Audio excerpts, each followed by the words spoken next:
We've heard a lot of anxiety about the Indian economy, and we know that there's a lot of potential there, but there's been, recently at least, a lot of noise in the press about how reform hasn't kept pace with growth and is possibly cramping India's growth potential.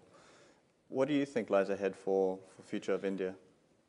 Well, you know, I've always been very positive about the new India, and I've been saddened by the fact that after several years of very progressive growth, there's been a stumbling activity that has been a country driven by accusations of corruption, not wrong, rightly so, crony capitalism, and a government that has withdrawn its pace of growth. Right.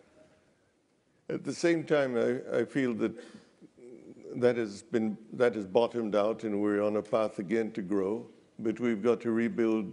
We've gone from an 8% plus growth rate down to sub 5 briefly. Right. We will grow back to the growth rate we had.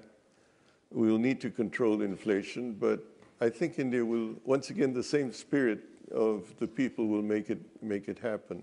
And one of the things that you mentioned that's often remarked about by India, and for that matter, a number of emerging markets, is this phenomenon of crony capitalism. And you've spoken in the past about how you value personal integrity, both in your own leadership, but also in the leaders you admire. Have you ever faced an opportunity which you had to turn down for ethical reasons or for the ethical consequences of that decision?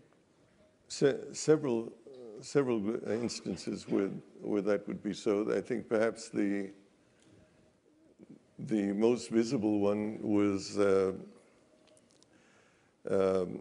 when we wanted to form an airline. Oddly enough, we were asked to form an airline by the then Prime Minister. But vested interests made sure that we didn't form an airline through 3 successive Prime Ministers.